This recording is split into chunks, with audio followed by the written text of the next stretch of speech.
Alors bienvenue sur le site du Piage. Comme vous pouvez le voir, on est en pied de falaise. Voilà. Et dans cette falaise, vous pouvez voir deux grandes ouvertures qui sont en fait deux entrées de grotte. Les entrées de grotte, elles ont été occupées par les hommes préhistoriques entre 30 000 ans et à peu près 18 000 ans avant Jésus-Christ. Et également en pied de falaise, c'est-à-dire entre les deux grottes, il y a également eu des habitats. Le site a été découvert lorsqu'il y a eu la construction du réservoir d'eau dans les années 50. Parce qu'il y a encore de l'eau qui ressort, il y a une résurgence qui sort de la cavité, de la première grotte ici à gauche, qui est captée dans ce réservoir. Et d'ailleurs la population locale vient s'abreuver ici. Beaucoup de personnes viennent prendre de l'eau à la source ici du Piage, qui est une très très bonne eau locale. Lorsqu'ils ont construit ce réservoir, ils ont fait plusieurs objets en silex, des outils taillés par nos ancêtres.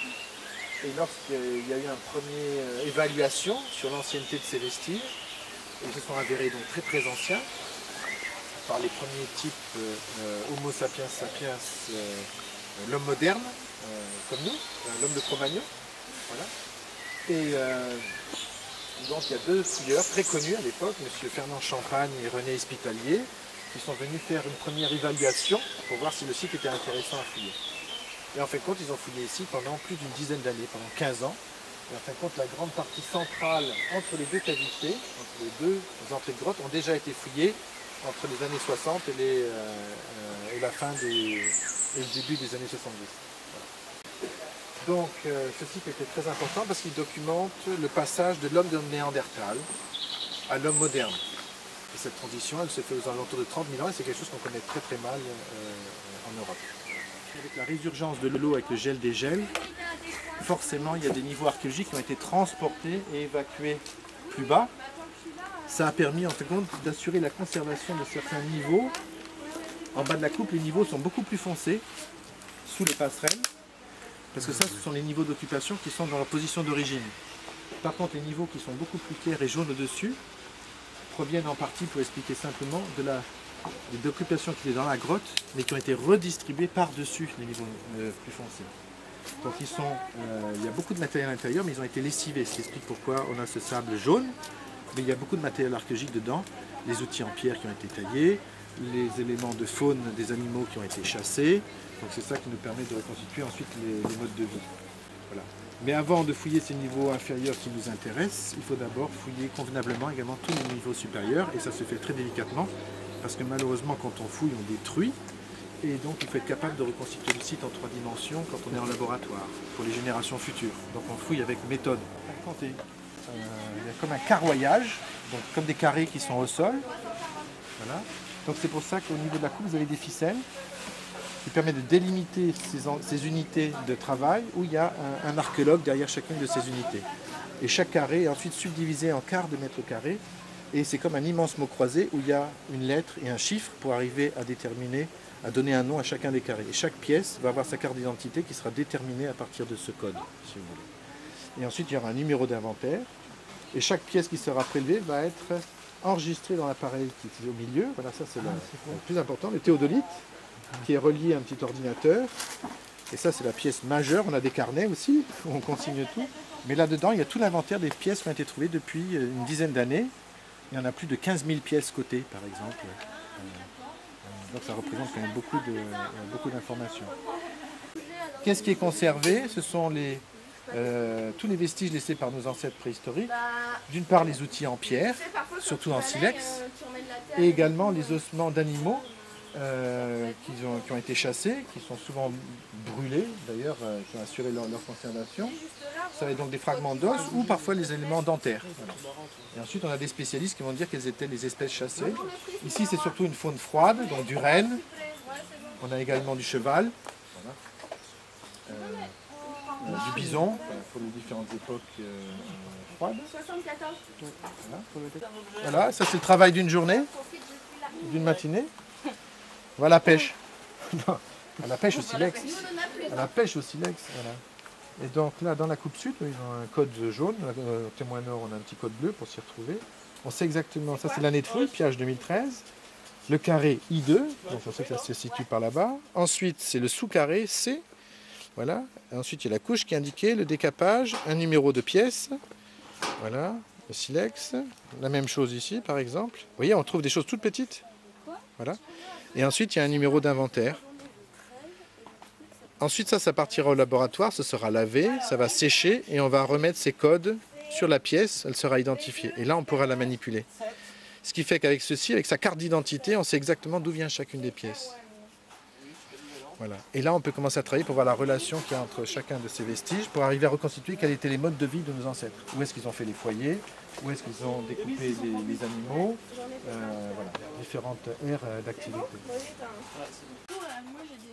Ici, vous voyez, c'est beaucoup plus foncé et il y a beaucoup d'ossements d'animaux très fragmentés, mais qui correspondent aux anciens restes de repas des animaux qui ont été chassés et qui ont été ensuite consommés par nos ancêtres. Et au milieu de ces ossements, il y a également quelques outils en pierre et en silex. Est-ce que tu as quelques éclats de silex retouchés là? Tu me montres du doigt tout simplement. Voilà. Ah, voilà, très bien, par exemple. Voilà, un bloc.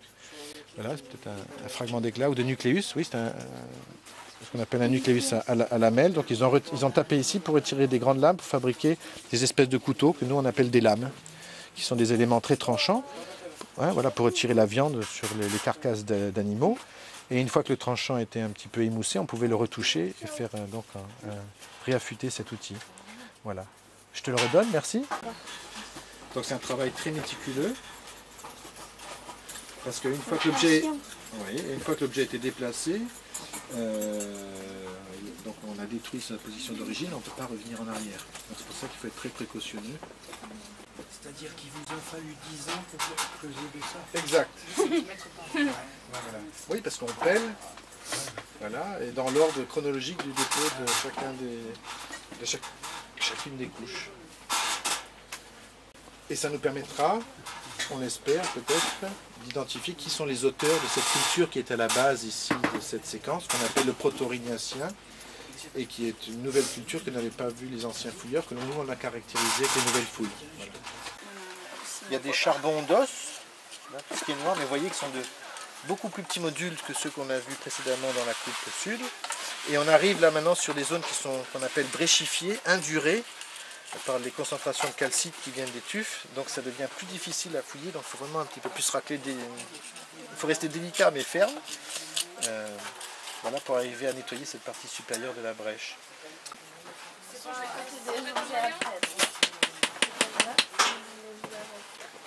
Donc là on a un fragment de lame. En plus c'est certainement un outil parce qu'on voit qu'il y a certainement une retouche sur le côté. On le verra là quand ce sera lavé au laboratoire. Mais avant de faire cette opération là, donc il est enregistré. Donc piège 2013, carré R8, sous carré C. Voilà, A, B, C, D. Voilà, la couche de N, c'est le deuxième décapage, c'est son numéro 340 dans ce carré. Donc c'est la 340e pièce qui est cotée dans ce carré. La nature, donc là c'est un type de silex, la date aujourd'hui, voilà, et le chercheur qui l'a dégagé. Voilà. Parce qu'ensuite on va tout contrôler le laboratoire si on n'a pas fait des fautes d'enregistrement. Voilà.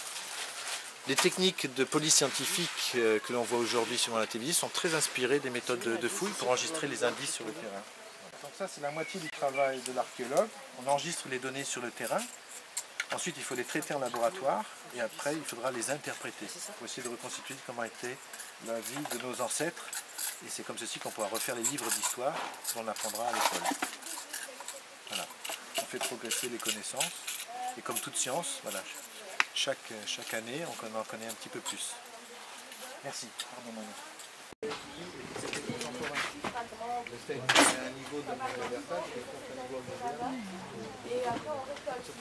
Ça c'est une dent de reine qui a 35 000 ans. Et alors là tu vois elle est un peu cassée. Et tu vois l'intérieur. Et au fond, au milieu là c'est là où tu as ton nerf dans tes dents à toi en fait. Et quand tu as tes caries, bah, ta dent elle ressemble à ça. Mais bon, sauf qu'elle n'a pas 35 000 ans. Du coup quand les soins arrivent du chantier, quand le décapage est fini, on les retrouve ici. On a, donc par exemple dans celui-là, donc on a tout le sédiment là-dedans. Et avec une indication sur le carré qui a été fouillé, la couche qui a été fouillée, le décapage, et on trouve ces indications sur les étiquettes là. Donc du coup, on va prendre ces seaux là, on les ramène ici, et on va les vider dans ces tamis. Donc on accroche les étiquettes pour ne pas les perdre, pour pas qu'elles s'en vont dans l'eau, et on verse notre sédiment là-dedans.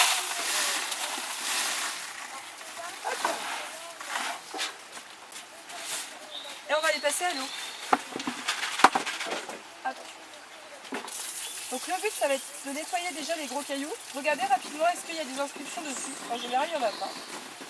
Et une fois que ça c'est fait, hop, on peut les balancer. Et du coup après, on va obtenir des choses comme ça. Donc on va avoir plein de petits cailloux là qui sont des restes de sédiments, donc de la terre dont on s'en fiche. On va retrouver aussi par exemple des petits bouts de silex, comme ça. Des bouts d'os brûlés ici, des petits trucs noirs comme ça. Ou des bouts d'os plus classiques, pas brûlés. Donc ce petit truc marron là, on voit bien les aspérités de l'os à l'intérieur, les petits reliefs. Okay, et tout ça, une fois que c'est frais, une fois que c'est bien nettoyé, etc., on reprend le tout avec l'étiquette qui va avec et on va les mettre dans un plus grand sachet.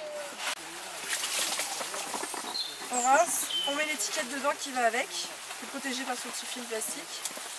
Et là, on peut ramasser tout ça dedans.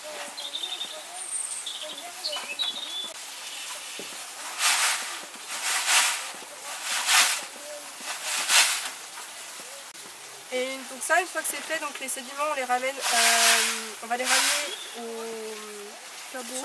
au labo, c'est ça, bravo. Et on a un étage, en fait, on est dans un ancien abattoir, on a un étage sous toit qui est très chaud, on l'appelle le four. On va étaler tout ça dans des barquettes. Vous savez, les barquettes qu'il y a sur les marchés en carton, où il y a les melons, les fruits, etc. Donc on étale ça là-dedans et on va les laisser au four pendant 3-4 jours pour que ça sèche, que ce soit bien sec. Et quand tout ça c'est bien sec, vient la partie très marrante du travail. On étale tout sur un plateau et avec un pinceau, on va trier d'un côté les petits bouts d'os, d'un côté les petits bouts de silex, d'un côté les petits bouts de sédiments, etc. Et ça prend des heures et des heures.